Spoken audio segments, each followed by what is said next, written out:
저는 보았습니다. 제 눈으로 직접 그 끔찍한 광경을요. 한밤중에 제 며느리가 될 아이가 삽을 들고 무덤을 파고 있었습니다. 어둠 속에서 저를 향해 돌아서던 그 얼굴은 마치 핏기가 가신 듯 창백했습니다. 이건 악몽이야. 분명히 악몽일 거야. 그렇게 되뇌었지만 그것은 잔인한 현실이었습니다. 이것은 여러분이 상상하는 그 어떤 이야기보다 충격적이고 동시에 가슴 아픈 실화입니다. 겉으로 보이는 것이 전부가 아니라는 잔인한 진실을 담고 있죠. 만약 당신이 용감하다면 이 이야기의 마지막까지 함께 해주세요. 그리고 잊지 마세요. 이 영상이 마음에 드셨다면 구독과 좋아요를 눌러주세요. 여러분의 작은 응원이 저희에게 큰 힘이 됩니다. 박민서예요. 저는 지금부터 제가 겪었던 믿을 수 없는 이야기를 들려드리려고 합니다. 이 모든 것은 아주 평범한 아침에 시작되었습니다. 1.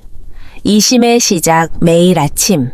아들 이준이 출근하고 정확히 1시간 30분 후 예비 며느리 최수진이 집을 나섭니다.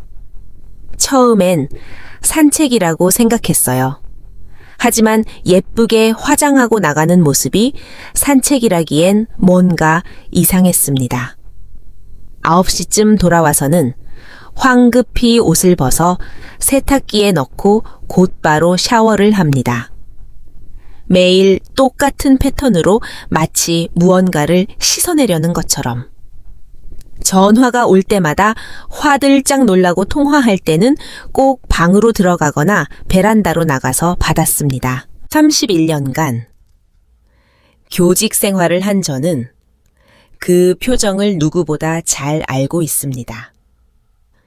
무언가를 숨기려는 거짓을 말하는 아이의 표정. 그러던 어느 날 밤 10시가 넘은 시간에 수진이가 조용히 밖으로 나가는 것을 보았습니다. 뒤따라 나간 제가 본 것은 공원 벤치에 앉아있는 젊은 남자, 그리고 그 옆에 앉은 수진이. 남자가 수진이의 어깨에 손을 올렸고 수진이는 그 손을 뿌리치지 않았습니다. 더 이상 참을 수 없어 다음 날 수진이를 몰래 따라 나섰던 저는 충격적인 광경을 목격했습니다. 그날 그곳에서 제가 본 것은 무덤을 파고 있는 수진이의 모습이었습니다. 과연 예비 며느리 수진에게 숨겨진 비밀은 무엇이었을까요? 사연 시작하기 전 무료로 할 수 있는 구독과 좋아요 부탁드립니다. 여러분의 작은 응원이 다음 영상 제작에 큰 힘이 됩니다. 아침 5시 45분, 이준이 현관문을 나서는 소리가 들렸습니다. 늘 그렇듯 정확한 시간이었죠. 내 아들은 그런 아이였습니다. 초등학교 때부터 지각 한 번 없던 모범생. 지금도 회사에서 가장 먼저 출근한다고 자랑스러워하던 아이. 어머니, 다녀올게요. 수진이가 현관까지 나와 이준을 배웅하는 모습이 거실에서도 보였습니다. 두 사람은 작은 목소리로 뭔가를 속삭였고 수진이는 수줍은 듯 고개를 숙였습니다. 그 모습이 참 예뻐 보였어요. 적어도 그때까지는 그랬습니다. 7시 15분. 수진이가 방에서 나왔습니다. 늘 그랬듯 단정한 차림이었죠. 베이지색 카디건에 검은색 스커트.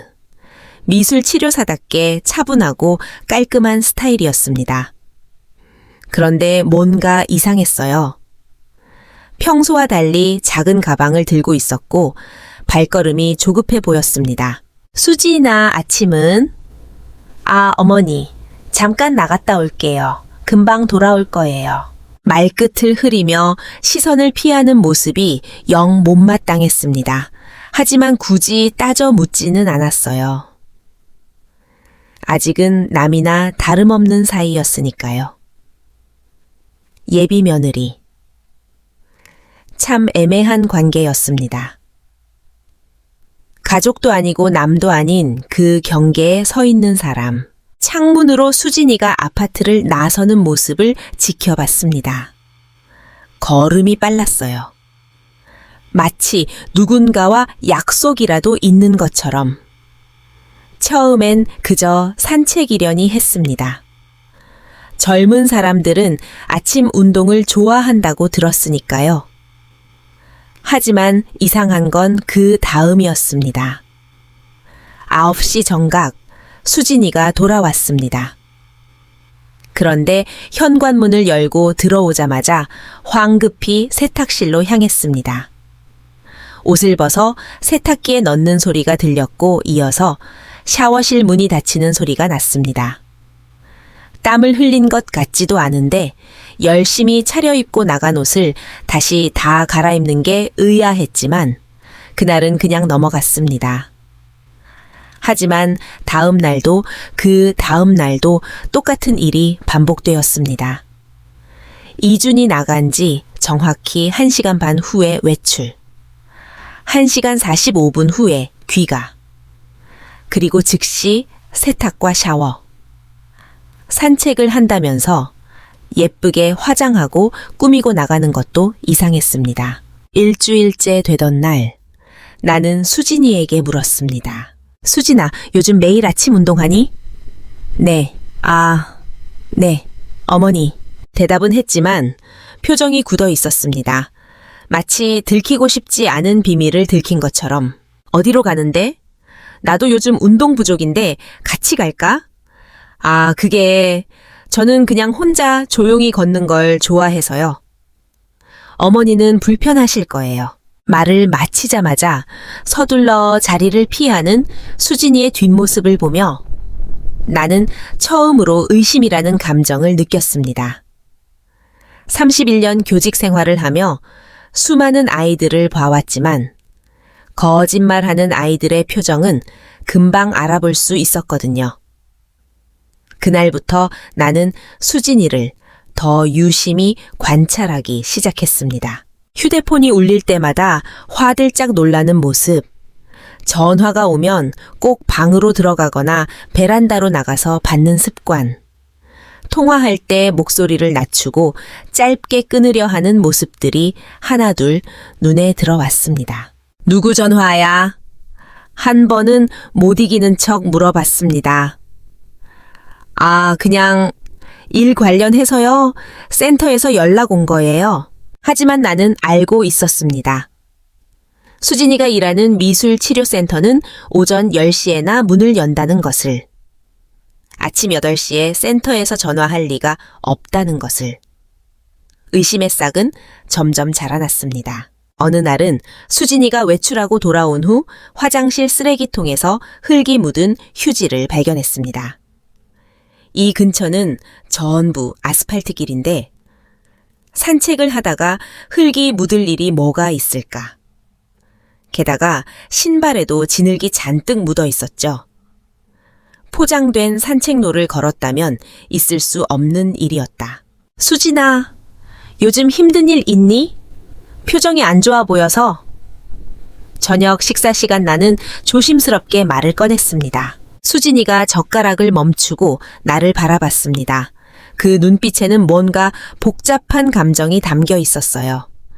슬픔인지 두려움인지 아니면 죄책감인지 알 수 없는 그런 감정. 아니에요, 어머니. 괜찮아요. 정말이야? 나한테는 말할 수 있어. 우리 이제 곧 가족이 될 사이잖아. 순간 수진이의 눈가가 붉어졌습니다. 뭔가 말하려는 듯 입술이 달싹였지만 결국 아무 말도 하지 않았어요.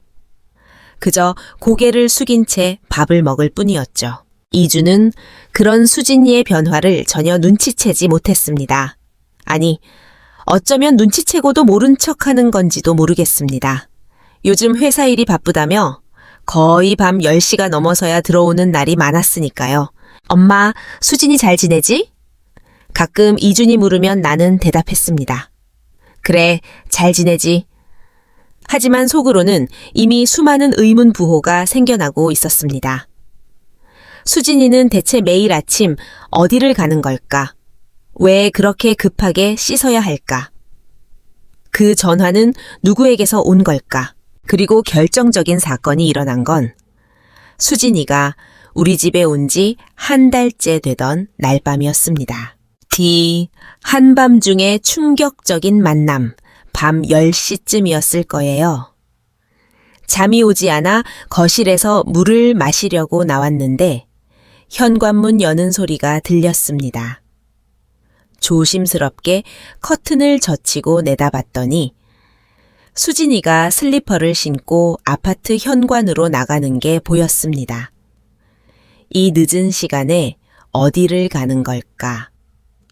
나는 망설이다가 결국 수진이를 따라 나섰습니다. 가운을 걸치고 현관을 나서니 수진이는 이미 엘리베이터를 타고 내려간 후였습니다. 계단으로 급히 내려가 아파트 입구에서 기다렸습니다. 잠시 후 수진이가 나타났습니다. 휴대폰을 귀에 대고 누군가와 통화하며 걸어가고 있었어요. 목소리는 들리지 않았지만 표정이 심각해 보였습니다. 나는 적당한 거리를 두고 수진이를 따라갔습니다. 그녀는 아파트 단지를 벗어나 근처 작은 공원으로 향했습니다. 가로등 불빛이 희미한 공원 벤치에 누군가 앉아 있었습니다. 젊은 남자였습니다. 심장이 쿵 내려앉았습니다. 설마 하는 마음으로 조금 더 가까이 다가갔습니다. 나무 뒤에 숨어 두 사람을 지켜봤습니다. 수진이가 남자 옆에 앉았습니다.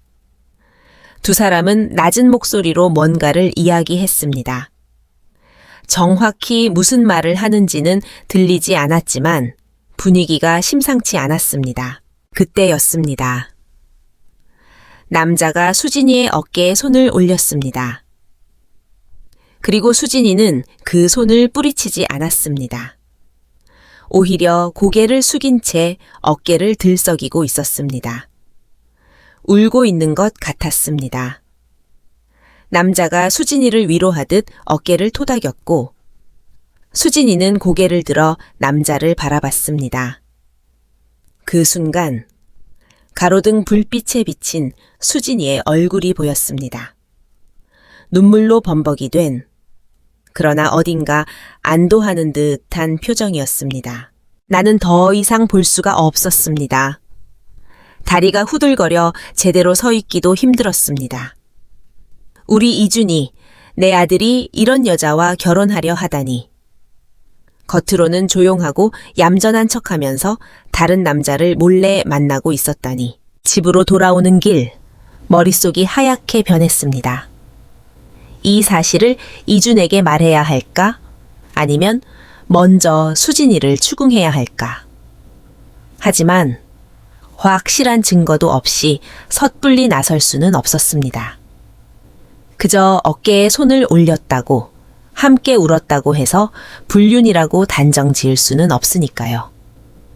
하지만 이 시간에 남 몰래 만난다는 것 자체가 이미 의심스러운 일이었습니다. 그날 밤 나는 한숨도 자지 못했습니다. 수진이가 돌아온 건 밤 12시가 넘어서였습니다. 살금살금 현관문을 열고 들어오는 소리가 들렸습니다. 평소처럼 곧장 화장실로 가서 세수를 하는 소리, 그리고 방으로 들어가는 소리가 차례로 들렸습니다. 나는 가만히 누워 천장을 바라봤습니다. 내일 아침 수진이는 또 나갈 것입니다. 이준이 출근하고 정확히 1시간 반 후에, 그리고 1시간 45분 후에 돌아와서는 옷을 세탁하고 샤워를 하겠죠. 마치 아무 일도 없었다는 듯이. 하지만 이제 나는 알고 있었습니다. 그 1시간 반의 비밀이, 그리고 그 한밤중의 만남이 결코 평범한 일이 아니라는 것을. 예비 며느리라는 이름으로 내 집에 들어온 수진이. 그녀는 과연 어떤 비밀을 숨기고 있는 걸까? 그리고 나는 내 아들을 위해 무엇을 해야 하는 걸까? 창 밖으로 희미한 달빛이 들어왔습니다. 마치 진실을 밝혀내라고 재촉하는 것처럼. 3. 충격적인 진실. 무덤을 파는 며느리 사흘이 지났습니다. 그 밤의 일 이후로 나는 제대로 잠을 이루지 못했습니다. 눈을 감으면 수진이의 어깨에 올려진 남자의 손이, 그리고 울며 고개 숙이던 며느리의 모습이 떠올랐습니다. 식탁에 마주 앉아도 평온한 표정으로 밥을 먹는 수진이가 낯설게 느껴졌습니다. 어머니, 오늘 김치가 정말 맛있어요. 아무렇지 않게 웃으며 말하는 수진이. 그 미소가 가면처럼 보였습니다. 더 이상 참을 수 없었습니다. 무엇이든 확인해야 했습니다. 그녀가 매일 아침 가는 곳이 어디인지, 왜 그렇게 서둘러 씻어야 하는지, 그리고 그 남자는 누구인지. 그래서 결심했습니다. 오늘은 끝까지 따라가 보기로. 아침 7시, 옷장 앞에 서서 옷을 골랐습니다. 너무 튀지 않으면서도 얼굴을 가릴 수 있는 차림이 필요했습니다. 검은색 바람막이에 큰 선글라스, 그리고 작년에 산 베이지색 모자. 거울을 보니 영락없는 수상한 사람이었지만 달리 방법이 없었습니다. 핸드백에는 휴대폰과 지갑, 그리고 혹시 모를 상황에 대비해 손수건 몇 장을 넣었습니다. 마치 첩보 영화의 주인공이 된 것 같은 기분이었지만 웃음은 나오지 않았습니다. 내가 지금 무엇을 하려는 건지 스스로도 서글펐으니까. 아침 5시 45분. 이준이 출근했습니다. 7시 15분. 예상대로 수진이가 움직이기 시작했습니다. 어머니 다녀올게요. 그래. 일부러 무뚝뚝하게 대답했습니다. 혹시라도 내 계획을 눈치챌까 봐서였습니다. 수진이가 현관문을 나서고 엘리베이터 소리가 들리자 나도 서둘러 준비한 옷을 입고 나섰습니다. 아파트 입구에서 수진이의 모습을 발견했습니다. 평소와 같은 베이지색 카디건이었지만 오늘은 작은 백팩을 메고 있었습니다. 그 안에 뭐가 들었을까? 혹시 그 남자에게 줄 선물이라도 있는 걸까? 수진이는 아파트 정류장으로 향했습니다. 나는 충분한 거리를 두고 따라갔습니다. 다행히 출근 시간이라 사람들이 많아서 눈에 띄지 않았습니다. 잠시 후 버스가 도착했고 수진이가 올라탔습니다. 452번 버스. 시외로 나가는 노선이었습니다. 순간 당황했습니다. 설마 이렇게 먼 곳까지 가는 건가? 하지만 이미 시작한 일이었습니다. 나도 재빨리 버스에 올랐습니다. 버스 안은 붐볐습니다. 수진이는 중간쯤 자리에 앉았고 나는 맨 뒤에 자리를 잡았습니다. 모자를 깊이 눌러쓰고 창밖을 보는 척했지만 시선은 계속 수진이에게 고정되어 있었습니다.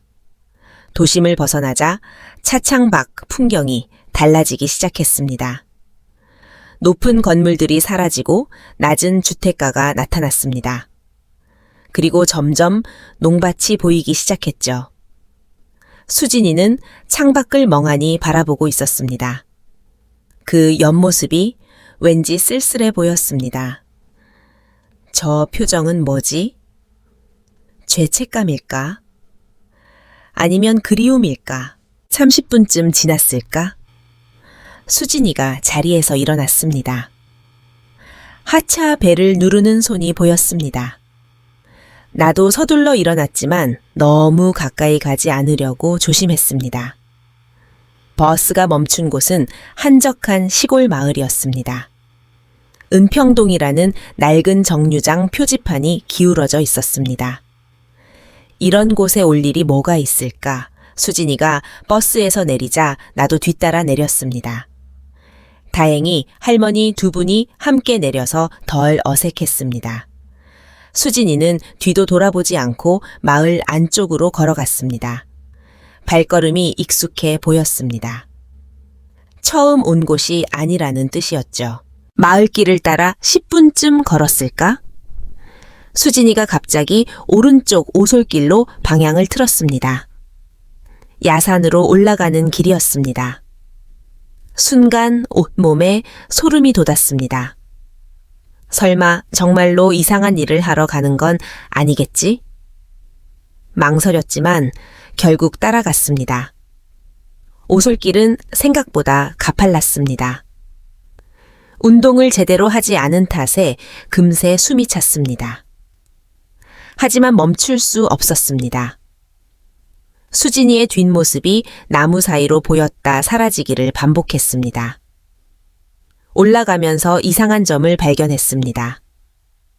길 곳곳에 하얀 돌들이 놓여 있었습니다. 마치 누군가 일부러 표시해 둔 것처럼.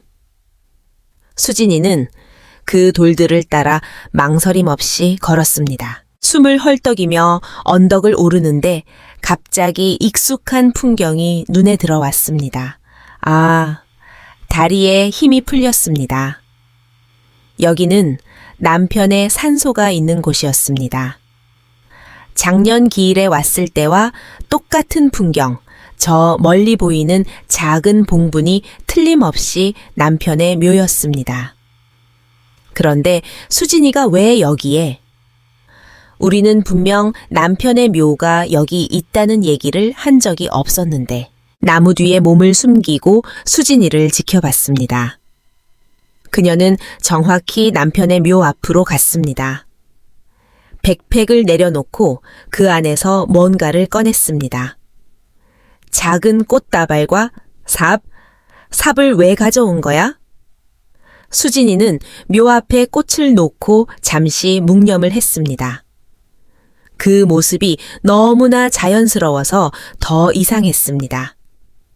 마치 여러 번 와본 사람처럼. 그리고 충격적인 일이 벌어졌습니다. 수진이가 미호 옆을 살피더니 삽으로 땅을 파기 시작했습니다. 조심스럽게 그러나 능숙하게. 심장이 미친 듯이 뛰었습니다. 저게 뭐 하는 짓이지? 남의 산소에서 땅을 파다니, 그것도 시아버지가 될 사람의 묘 옆에서. 수진이는 작은 구멍을 판 뒤 백팩에서 뭔가를 또 꺼냈습니다. 비닐봉지에 쌓인 작은 물건이었습니다. 그것을 구멍에 넣고 다시 흙을 덮었습니다. 그리고는 주변에 돌 몇 개를 주워 그 위에 올려놓았습니다. 마지막으로 수진이는 무릎을 꿇고 앉았습니다. 두 손을 모으고 눈을 감았습니다. 입술이 움직이는 걸 보니 뭔가를 중얼거리는 것 같았습니다. 기도일까? 주문일까? 5분쯤 지났을까? 수진이가 일어났습니다. 흙 묻은 손을 손수건으로 닦고 삽을 다시 백팩에 넣었습니다. 그리고는 남편의 묘를 한 번 더 바라본 뒤 왔던 길을 되돌아가기 시작했습니다. 나는 꼼짝도 하지 못했습니다. 방금 본 것이 현실인지 의심스러웠습니다. 예비 며느리가 시아버지 묘 옆에 뭔가를 묻고 기도를 하다니 대체 무슨 의미인 걸까? 혹시 정말로 무슨 주술 같은 걸 하는 건 아닐까? 수진이의 발자국 소리가 완전히 사라질 때까지 기다렸습니다. 그리고 떨리는 다리를 이끌고 수진이가 뭔가를 묻은 곳으로 갔습니다. 돌이 올려진 작은 무덤 같은 것. 크기로 봐서는 손바닥만 한 물건을 묻은 것 같았습니다. 주변을 둘러봤습니다. 인적은 없었습니다.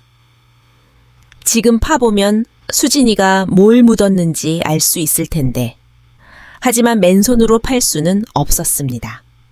그리고 무엇보다 남편의 묘 옆에서 이런 짓을 하는 게 옳은 일인지 확신이 서지 않았습니다. 한편으로는 그곳을 팠을 때 무엇이 나올지에 대한 두려움도 있었습니다. 미안해요, 여보. 하지만 알아야 해요. 우리 아들을 위해서라도 결국 나는 그 자리를 표시해두고 내려오기로 했습니다. 주변의 나무에 손수건을 묶어 표시를 해뒀습니다. 다음에 다시 와서 확인하기 위해서였습니다. 산을 내려오는 내내 머릿속이 복잡했습니다. 수진이는 도대체 무슨 생각으로 이런 일을 하는 걸까? 그리고 어떻게 우리가 한 번도 말하지 않은 남편의 산소를 알고 있었을까? 매일 아침 여기까지 와서 뭔가를 묻고 가는 건가? 버스를 기다리며 시계를 봤습니다. 9시 20분. 수진이는 아마 벌써 집에 도착해서 샤워를 하고 있겠지. 아무 일도 없었다는 듯이 버스가 왔고 나는 무거운 마음으로 올라탔습니다. 집으로 돌아가는 내내 한 가지 생각만 맴돌았습니다. 내일 다시 와야 한다. 이번엔 삽을 가지고 수진이가 묻은 것이 무엇인지 확인해야 했습니다. 그것이 무엇이든 우리 가족의 평화를 위협하는 것이라면 막아야 했습니다. 창밖으로 스쳐 지나가는 풍경이 흐릿하게 보였습니다. 마치 내 마음처럼 모든 것이 불확실하고 흐릿했습니다. 하지만 한 가지는 확실했습니다. 수진이는 무언가를 숨기고 있었고 그것은 결코 평범한 비밀이 아니라는 것. 그리고 나는 그 비밀을 밝혀낼 것이라는 것. 집에 도착했을 때는 10시가 넘어 있었습니다. 현관문을 열자 수진이가 거실에서 차를 마시고 있었습니다. 깨끗하게 씻고 단정한 옷으로 갈아입은 모습이었습니다. 어머니 어디 다녀오세요? 아무렇지 않게 묻는 수진이. 나는 애써 평온한 표정을 지으며 대답했습니다.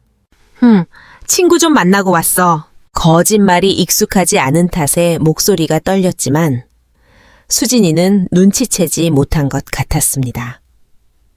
아니, 어쩌면 자기 비밀에 빠져 있어서 신경 쓸 여유가 없었는지도 모르겠습니다. 방으로 들어와 옷을 갈아입으며 결심했습니다.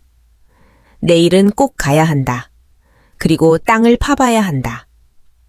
수진이가 묻은 것이 무엇인지, 왜 그런 이상한 일을 하는지 알아내야 했습니다. 서랍에서 작은 모종삽을 꺼내 가방에 넣었습니다. 내일이 오기가 두려우면서도 한편으로는 빨리 진실을 알고 싶었습니다. 4. 진실의 무게. 초음파 사진 새벽 4시, 눈이 떠졌습니다. 아니, 정확히는 한숨도 못 잤다고 해야 맞을 것입니다. 전장의 무늬가 어둠 속에서도 선명하게 보일 정도로 말똥말똥한 밤이었습니다. 오늘이었습니다. 진실을 확인하는 날. 조용히 일어나 부엌으로 갔습니다. 찬물을 한 잔 마시며 떨리는 손을 진정시키려 했지만 소용없었습니다. 가방에 넣어둔 모종삽이 무게보다 훨씬 무겁게 느껴졌습니다. 내가 정말 이런 일을 해야 하나. 하지만 다른 방법이 없었습니다. 수진이에게 직접 물어볼 수도 없고 이준에게 말하기엔 아직 증거가 부족했으니까요. 무엇보다 그 밤에 본 수진이와 남자의 모습이 계속 머릿속에서 맴돌았습니다. 5시가 되자 움직이기 시작했습니다. 어제와 같은 차림을 했습니다. 검은 바람막이, 선글라스, 모자. 거기에 더해 오늘은 장갑도 챙겼습니다. 흙을 파야 하니까. 엄마 이렇게 일찍 어디가? 거실로 나오니 이준이 있었습니다. 심장이 쿵 내려앉았습니다. 아, 그냥 이른 아침에 절에 가려고. 아버지 기일도 다가오고 해서. 절이요? 갑자기? 이준의 눈빛에 의심이 스쳤지만 다행히 더 묻지는 않았습니다. 조심해서 다녀오세요. 수진이한테 말하고 가실 거죠? 아니, 그냥 조용히 다녀올게. 집을 나서며 뒤돌아봤습니다. 이준이 창문 너머로 나를 바라보고 있었습니다. 그 시선이 왠지 불편했습니다. 혹시 뭔가 눈치챈 걸까? 첫 버스를 타고 은평동으로 향했습니다. 이른 시간이라 버스 안은 한산했습니다. 창밖으로 스쳐 지나가는 풍경도 어제와는 달라 보였습니다. 더 음울하고 더 불길하게. 내가 발견하게 될 것이 무엇일까? 상상만으로도 손에 땀이 났습니다. 은평동에 도착했을 때는 6시 반이었습니다. 아직 이슬이 마르지 않은 오솔길을 올랐습니다. 어제 표시해둔 손수건이 나무에 매달려 있었습니다. 축축하게 젖어 있었지만 그 덕분에 길을 찾기는 쉬웠습니다. 산소에 도착하자 먼저 주변을 살폈습니다. 인기척은 없었습니다. 이른 아침이라 산사의 소리만 간간히 들릴 뿐이었습니다. 남편의 묘 앞에 섰습니다. 여보, 미안해요. 작은 목소리로 사과했습니다. 무덤 옆에서 이런 일을 하게 되다니. 하지만 이해해 줄 거라 믿었습니다. 남편도 살아 있었다면 아들을 위해 이렇게 했을 테니까. 수진이가 뭔가를 묻은 곳으로 갔습니다. 돌들이 어제 그대로 놓여 있었습니다. 작은 무덤처럼 보이는 그곳. 장갑을 끼고 모종삽을 꺼냈습니다. 손이 떨려서 삽을 제대로 잡기도 힘들었습니다. 심호흡을 하고 돌들을 하나씩 치웠습니다. 그리고 땅을 파기 시작했습니다. 삽이 흙을 파고들 때마다 심장이 요동쳤습니다. 뭔가 무서운 것이 나올 것 같은 예감의 등골이 서늘했습니다. 얼마나 봤을까? 10cm쯤 들어갔을 때 삽 끝에 뭔가 걸렸습니다. 비닐봉지였습니다. 떨리는 손으로 봉지를 꺼냈습니다. 검은색 비닐에 단단히 쌓여 있었습니다.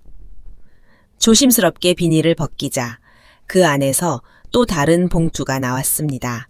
하얀 봉투. 누군가 정성스럽게 포장한 흔적이 역력했습니다. 봉투를 열었습니다.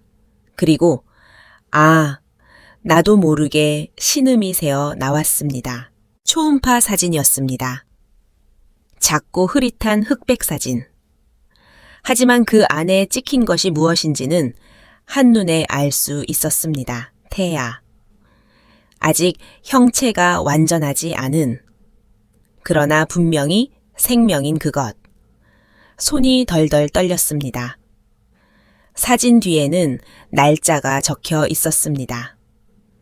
작년 봄, 그리고 비주라는 글씨가 보였습니다. 봉투 안을 더 뒤졌습니다. 그러자 1000조각이 나왔습니다. 하얀 베넷저고리.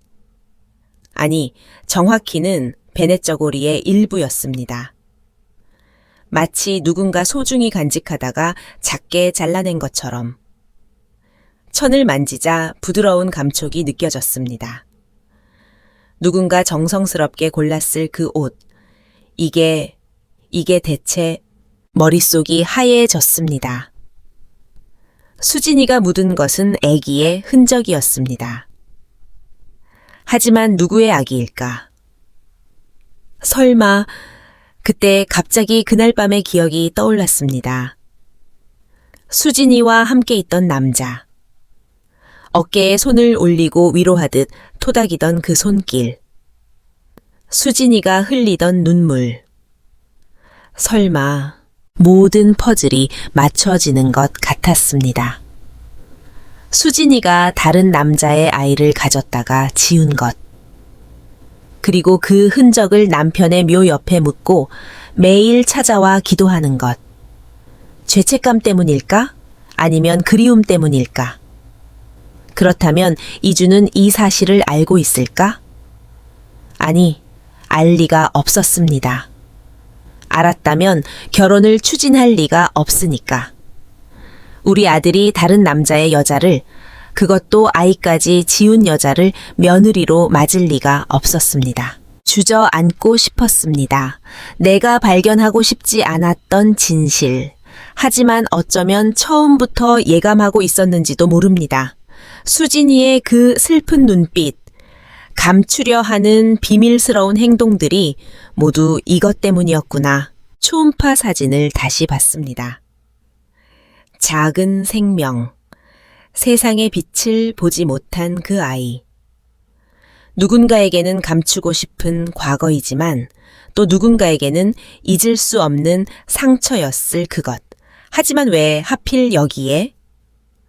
우리 남편의 묘 옆에 묻은 이유가 뭘까? 혹시 이준과의 결혼을 앞두고 과거를 정리하려는 의미일까? 아니면 다른 의도가 있는 걸까? 봉투에 사진과 천조각을 다시 넣었습니다. 그리고 잠시 고민했습니다. 이것을 가져가야 할까? 아니면 다시 묻어둬야 할까? 결국 가져가기로 했습니다. 증거가 필요했으니까. 하지만 그냥 가져갈 수는 없었습니다. 수진이가 눈치챌 수도 있으니까. 그래서 봉투에서 사진만 빼고 나머지는 다시 봉지에 싸서 묻었습니다. 돌도 원래대로 올려놨습니다. 일어서려는데 다리에 힘이 없었습니다. 나무에 기대어 한참을 서 있었습니다. 내가 발견한 것이 무엇을 의미하는지, 앞으로 어떻게 해야 할지 생각하느라 이준에게 말해야 하나?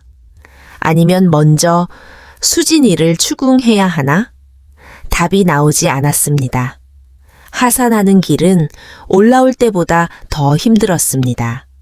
마음이 무거워서인지 발걸음이 자꾸 꼬였습니다. 초음파 사진을 넣은 가방이 청은처럼 무겁게 느껴졌습니다. 버스를 기다리며 휴대폰을 봤습니다. 이준에게서 문자가 와 있었습니다. 엄마 절에는 잘 다녀오셨어요? 수진이가 엄마 걱정하던데? 수진이가 나를 걱정한다고요? 웃음이 나올 뻔했습니다. 자기 비밀이 들킬까봐 불안한 거겠지. 아니면 정말로 아무것도 모르는 채 순수하게 걱정하는 걸까? 집으로 돌아오는 내내 수진이를 어떻게 대해야 할지 고민했습니다. 모른 척 해야 할까요? 아니면 단도직입적으로 물어봐야 할까요? 하지만 뭐라고 물어본단 말인가? 너 다른 남자 아이 가졌다가 지웠지? 라고요? 집 앞에 도착했을 때는 11시가 넘어 있었습니다. 현관문을 열기 전에 심호흡을 했습니다. 평온한 표정을 만들려고 애썼습니다. 하지만 가능할까? 이런 진실을 알고도 아무렇지 않은 척할 수 있을까? 어머니 오셨어요? 수진이가 현관으로 나왔습니다. 평소와 다름없는 단정한 모습. 하지만 이제는 그 모든 것이 가면처럼 보였습니다. 절에는 잘 다녀오셨어요? 아침 일찍 나가셔서 걱정했어요. 그래, 잘 다녀왔어. 내 목소리가 떨리지 않기를 바랐습니다. 수진이가 나를 유심히 바라봤습니다. 뭔가 눈치챈 걸까? 하지만 그녀는 곧 미소를 지으며 말했습니다. 점심 준비해놨어요. 드시고 쉬세요. 아니, 피곤해서 좀 쉬어야겠다. 방으로 들어와 문을 닫았습니다. 그리고 가방에서 초음파 사진을 꺼냈습니다. 다시 봐도 충격적이었습니다. 이 작은 사진 한 장이 모든 것을 바꿔놓았습니다. 수진이에 대한 생각, 이준의 미래, 우리 가족의 운명까지도. 서랍 깊숙한 곳에 사진을 숨겼습니다. 이제 어떻게 해야 할까? 이 폭탄 같은 진실을 어떻게 처리해야 할까? 창밖을 보니 구름이 잔뜩 끼어 있었습니다. 마치 폭풍이 오기 전처럼. 그리고 나는 알고 있었습니다. 이 고요함은 오래가지 않을 거라는 것을, 곧 모든 것이 드러날 거라는 것을. 오, 진실의 폭풍 사흘이 지났습니다. 사흘 동안 나는 지옥 같은 시간을 보냈습니다. 서랍 속에 숨겨둔 초음파 사진이 불덩이처럼 느껴졌습니다. 식탁에서 마주하는 수진이의 얼굴을 제대로 볼 수가 없었습니다. 그녀가 숨기고 있는 과거, 다른 남자와의 아이. 생각할수록 분노가 치밀어 올랐습니다. 어머니 요즘 입맛이 없으신가요? 수진이가 걱정스러운 표정으로 물었지만 나는 고개만 저었습니다. 목구멍이 막혀서 밥이 넘어가지 않았습니다. 이 아이가 우리 집에서 내 아들의 아내가 될 사람으로서 태연하게 앉아 있다는 게 믿기지 않았습니다. 더는 참을 수 없었습니다. 목요일 저녁 6시, 이주는 늦는다고 연락이 왔고 집에는 나와 수진이만 있었습니다. 완벽한 타이밍이었습니다. 더 이상 미룰 수 없었습니다. 이 고통스러운 진실의 무게를 혼자 짊어지고 있을 수가 없었습니다. 수진아, 거실에서 차를 마시던 수진이가 고개를 들었습니다. 네, 어머니. 할 얘기가 있어. 잠깐 앉아봐. 내 목소리가 평소와 달랐는지 수진이의 표정이 미묘하게 변했습니다. 차 잔을 내려놓고 조심스럽게 내 앞에 앉았습니다. 두 손을 가지런히 모으고 있는 모습이 참 얌전해 보였습니다. 하지만 그 모든 게 거짓이었습니다. 나는 천천히 일어나 방으로 갔습니다. 그리고 서랍에서 그것을 꺼냈습니다. 초음파 사진. 떨리는 손으로 사진을 들고 거실로 돌아왔습니다. 수진이는 여전히 같은 자세로 앉아 있었습니다. 하지만 내가 들고 있는 것을 보는 순간 그녀의 얼굴에서 핏기가 사라졌습니다.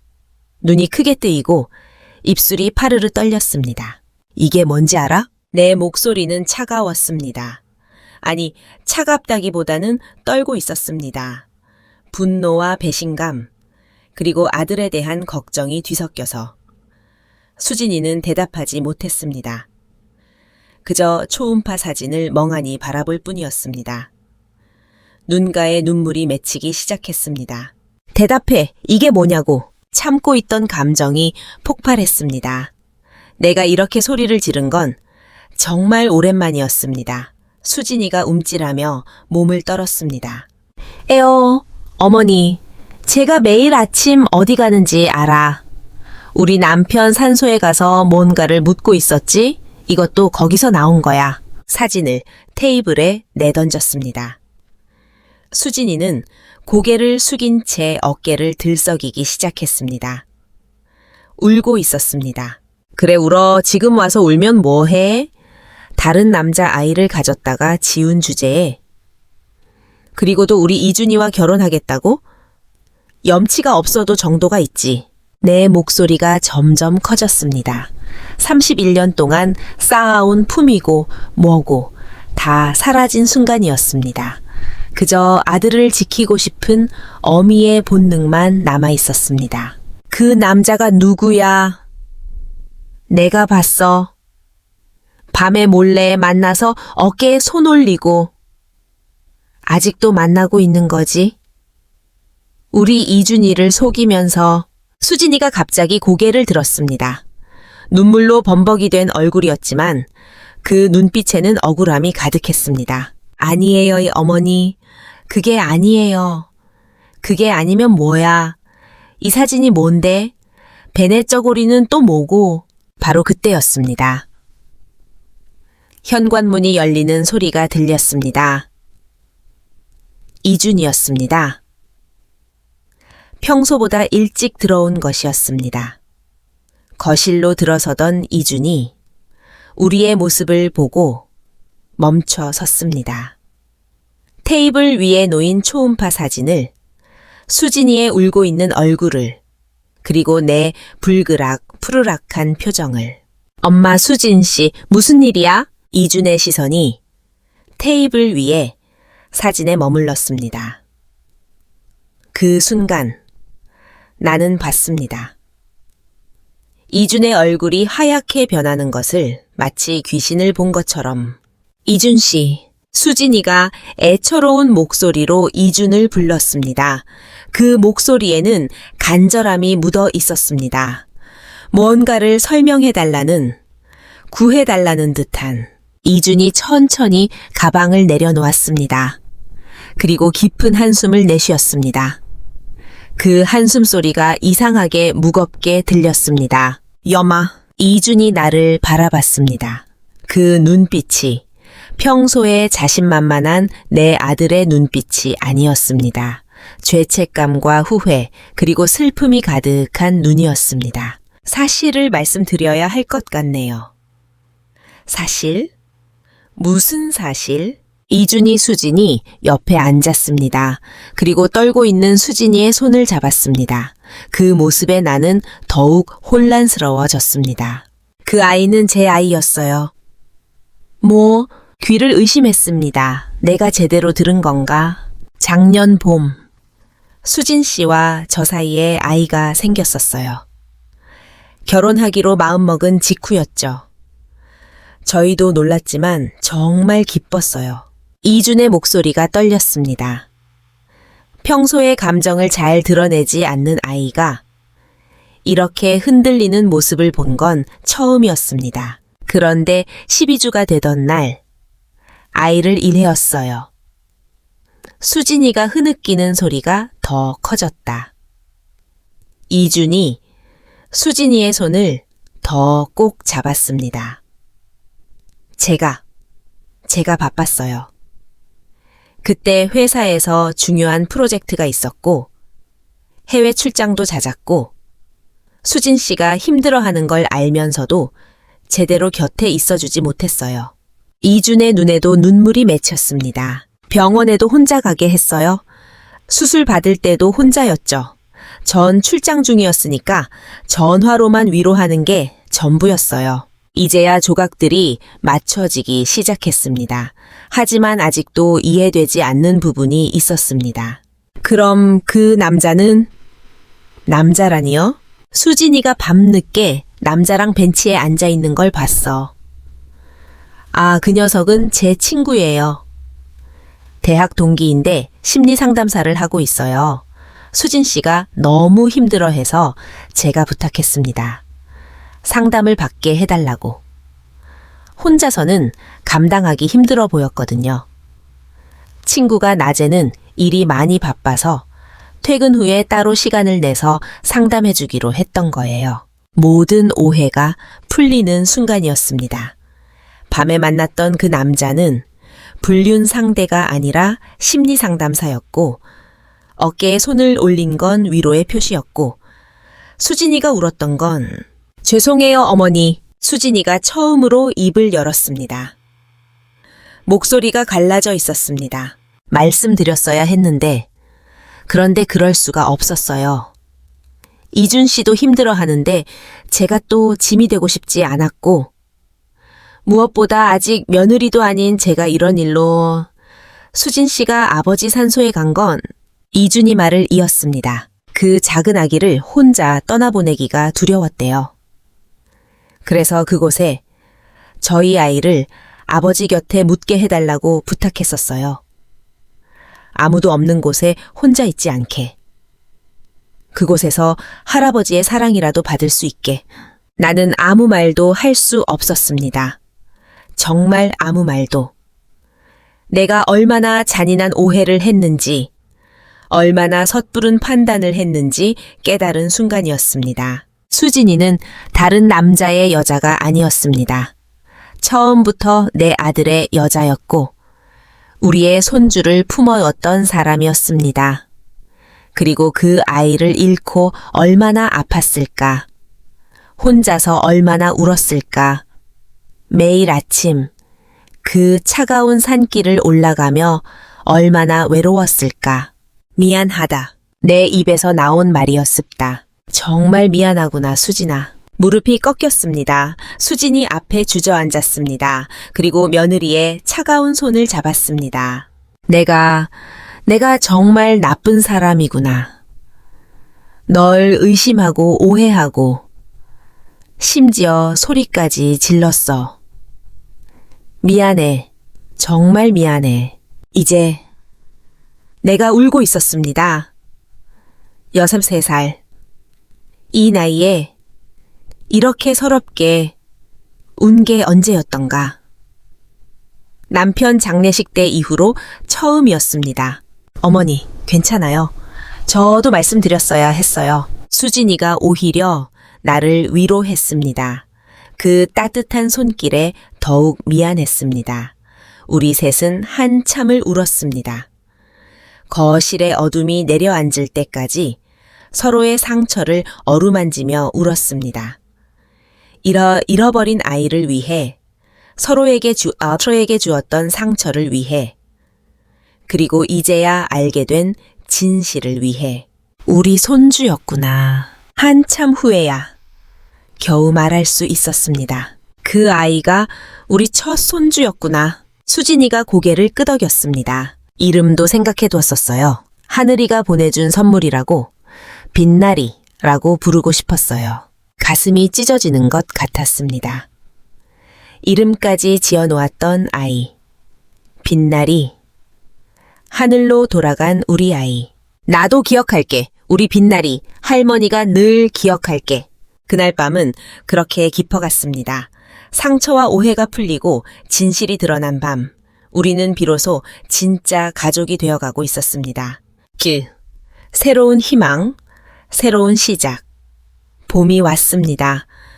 작년 이맘때 우리가 잃었던 아이를 생각하며, 그리고 새롭게 피어나는 생명을 기다리며. 완연한 봄이었습니다. 창밖으로 벚꽃이 흐드러지게 피어 있었습니다. 마치 축복처럼, 위로처럼. 어머니 준비되셨어요? 수진이가 방문을 두드렸습니다. 오늘은 특별한 날이었습니다. 정식으로 우리 가족이 되는 날. 그 밤의 화해 이후 석 달이 지났고 드디어 결혼식을 올리는 날이었습니다. 흰 드레스를 입은 수진이를 보는 순간 가슴이 뭉클했습니다. 얼마나 예쁜지, 그리고 얼마나 단단해 보이는지. 상처를 딛고 일어선 사람만이 가질 수 있는 그런 아름다움이 있었습니다. 정말 예쁘구나. 내가 직접 수진이의 베일을 씌워주었습니다.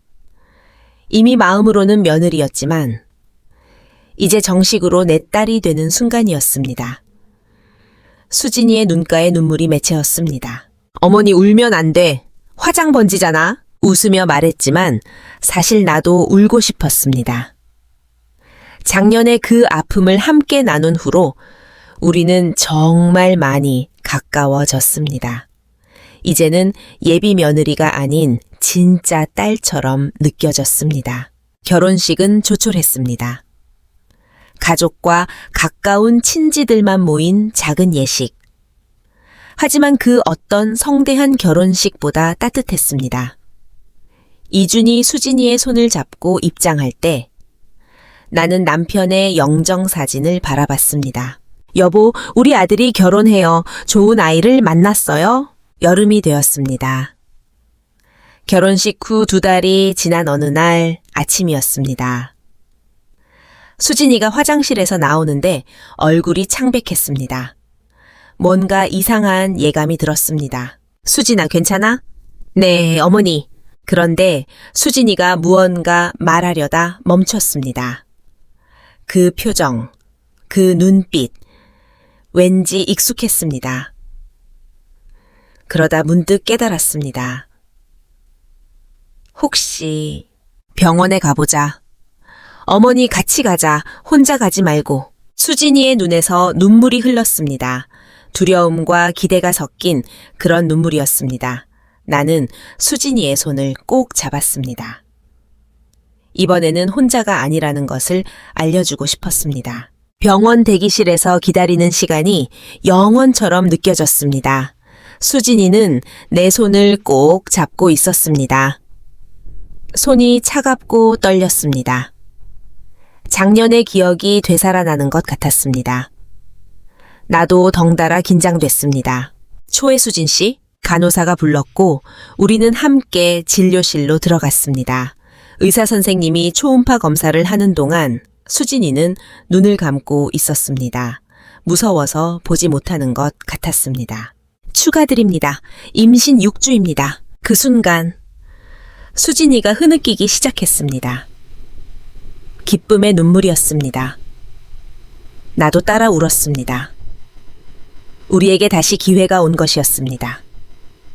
하늘이 다시 한번 축복해 준 것이었습니다. 개온강해 보입니다. 하지만 초기니까 조심하셔야 해요. 의사 선생님의 당부를 귀담아 들었습니다. 이번에는 절대 놓치지 않을 거예요. 온 가족이 함께 지킬 거예요. 그날부터 우리 집은 달라졌습니다. 매일 아침 수진이를 위한 영양식을 준비했습니다. 입덧이 심할 때는 함께 새벽 산책도 했습니다.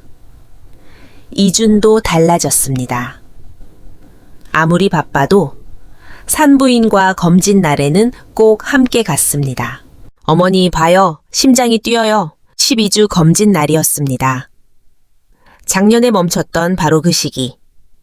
하지만 이번에는 달랐습니다. 초음파 화면에서 작은 심장이 힘차게 뛰고 있었습니다. 통통통통. 그 소리가 온 진료실에 울려 퍼졌습니다.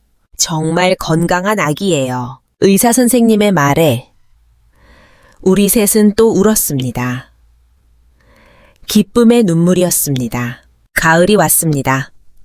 배가 불러온 수진이는 더욱 아름다워 보였습니다. 생명을 품은 여성의 신비로움이랄까. 볼 때마다 경이로웠습니다. 어머니, 아기가 움직여요. 수진이가 내 손을 자기 배에 올려놓았습니다. 정말이었습니다. 뱃속에서 무언가가 꿈틀거렸습니다. 우리 아기가 인사를 하는 것 같았습니다. 어느 날 저녁 우리는 둘러앉아 아기 이름을 정했습니다. 빛나리의 동생이니까 하늘과 관련된 이름이면 좋겠어요. 수진이의 말에 이준이 고개를 끄덕였습니다. 민준이 어때요? 하늘이 보내준 또 하나의 선물?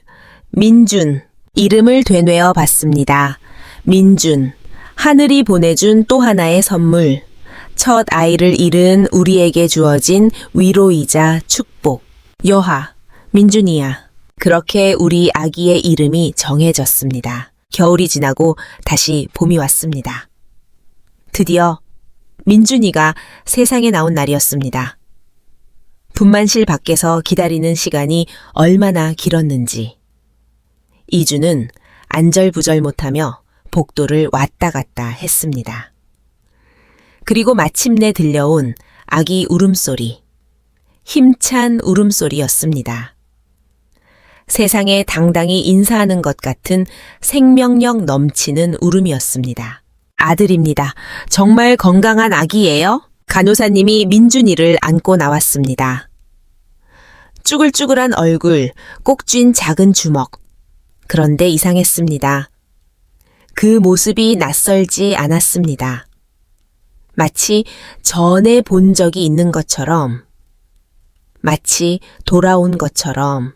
빅날이야, 네가 동생을 보내줬구나. 100일이 되던 날이었습니다. 우리는 특별한 곳으로 향했습니다. 남편의 산소, 그리고 그 옆, 우리가 첫 아이를 묻었던 그곳으로. 민준이는 수진이 품에 안겨 곤히 자고 있었습니다. 100일 사진을 찍느라 피곤했나 봅니다. 통통한 볼이 발그레했습니다. 미호 앞에 섰습니다. 여보, 우리 왔어요. 손자 데리고 왔어요. 남편 묘비에 손을 얹으며 말했습니다.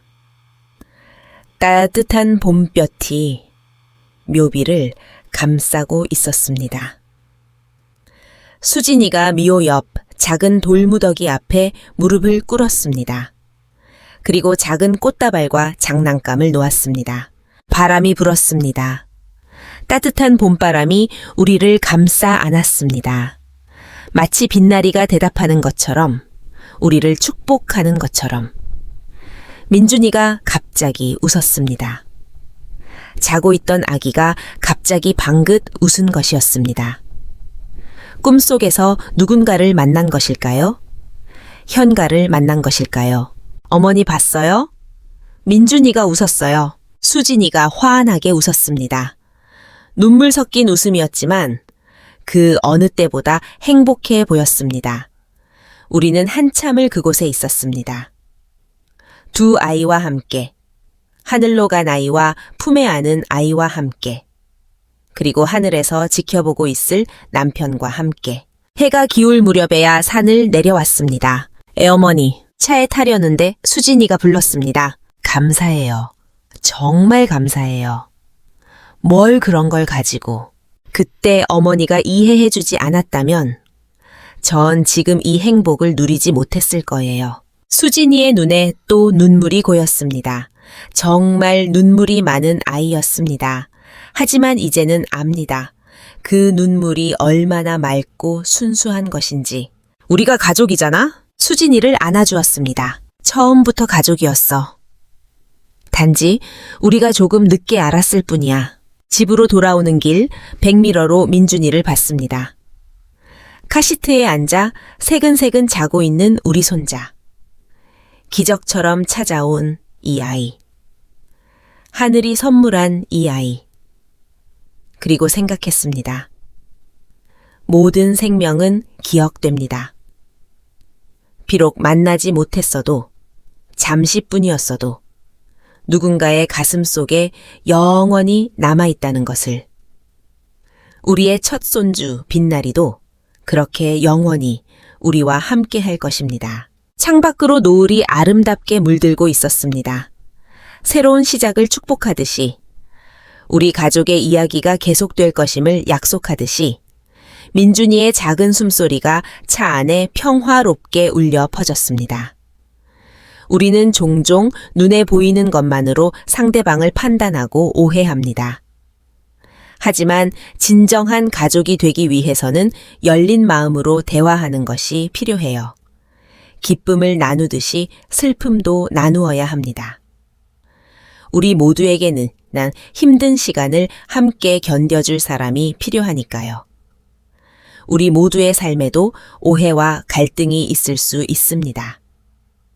하지만 서로를 이해하려는 마음, 먼저 손 내미는 용기, 그리고 진심 어린 소통이 있다면 어떤 상처도 치유될 수 있다는 것을 이 이야기는 보여줍니다. 여러분의 소중한 사람들과도 더 많은 대화를 나누고 더 깊이 이해하려 노력해 보세요. 그 속에서 진정한 행복을 찾을 수 있을 것입니다. 오늘도 시청해 주셔서 감사합니다. 구독과 좋아요는 더 좋은 이야기를 전해드리는 힘이 됩니다. 다음 이야기에서도 여러분과 함께 하겠습니다.